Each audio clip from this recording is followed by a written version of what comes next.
Once again, welcome back to the Gatekeepers TV. Of course, EPL Match Week 13. We want to focus on few specific matches which will be happening this weekend. Of course, the most awaited match, guys, will be Chelsea versus Arsenal. Of course, Chelsea are coming into this match well motivated. They are in high spirits, especially after winning their match against Barcelona by 3-0. Yes, they kept another clean sheet after winning in their match week 12 against Burnley with another clean sheet. Arsenal are coming into this match after winning their match in match week 12. They won against Tottenham by 4-1. Yes, they are going to have another London derby twice in a row. So as the two teams, guys, are going to meet, this is going to be a blockbuster. It's going to be yet another London derby. Remember the last time these two teams met, Arsenal won their match by 1-0, but when they were at Stamford Bridge, that match ended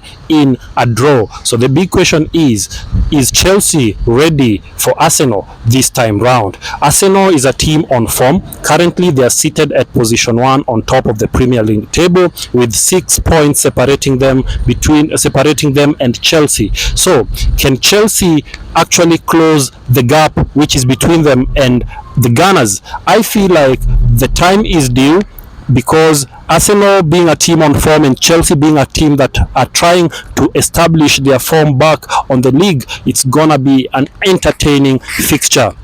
Arteta coming to face Enzo Maresca. These are two good tacticians, two coaches who have actually, all of them have worked under Pep Guardiola, which means the type of play which they are playing is going to be more of a pressing play. And the big question, or the big ask, which most of us will be having, will it be a more pressing game or will it be more of a defensive game? I feel like both two teams have both good defensive CDMs. This is Declan Rice and of course Caicedo. So it's gonna be a battle which is gonna be fought in the midfield. So the person who's gonna dominate the midfield properly and be able to distribute the balls in the flanks, that's the person who's gonna carry this match, guys. Remember, Bukayo Saka is back and he's doing everything correct, and Eberiche Eze on the flank is doing everything correct. He scored a hat-trick in the match which they played against Tottenham.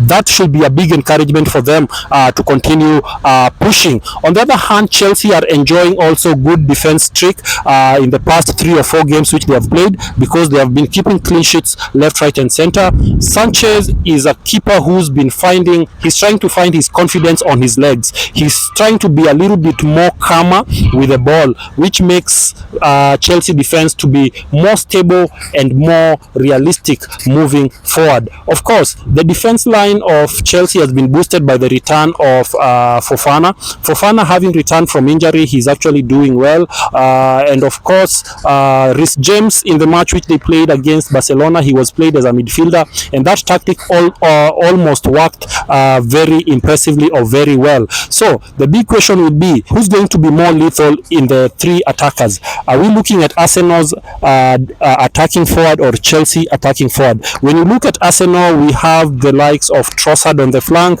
Saka on the flank. Of course, at the middle they have their new signing, Gyökeres. And when you look at Chelsea, of course, I feel like João Pedro will be back on the flanks. Maybe if the coach decides to start once again Garnacho and the wonder boy, of course, the Brazilian 18-year-old Estavio, then it's gonna be a good one. But remember, for Chelsea, the coach has variety of options to explore, so we cannot actually predict the lineup which Chelsea will put across, because each and every person there is good. He's trying to give everybody an opportunity to prove themselves. So let's see whether we are going to have a different lineup come this Sunday. But this one, it's gonna be a heated match. I know it's a game whereby most of us are waiting for, asking us, will London be painted blue or will it be painted red? So that's a question for you to actually answer. So Kamukwa Dennis, I know right now you are so excited. You've been on my DM telling me that Arsenal will be winning against Chelsea, but don't worry, relax. relax. The match will be played on Sunday, and we will be able to know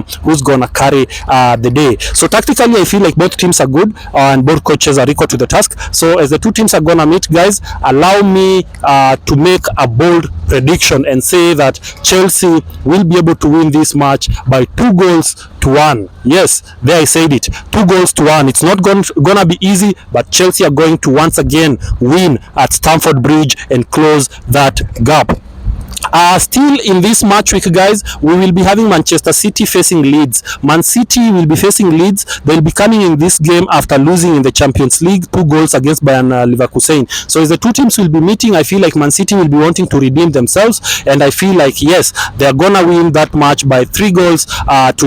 Haaland has not scored in 2 games consecutively, and I feel like he will be scoring in that match. Also, another big game will be Crystal Palace facing Manchester United. They will be welcoming Manchester United. Remember that Crystal Palace of late have a good record against Manchester United. Manchester United played on Monday against Everton, and they lost to 10-men Everton. So the big question is, can Manchester United redeem themselves against Crystal Palace? It's gonna be a hard task, but it's not impossible. That is going to be a very difficult game for Manchester United, considering they will be at the Selhurst Park, but let's wait for it. That one, I'm gonna give it a 2-2 draw. Let's see how that game actually will fare.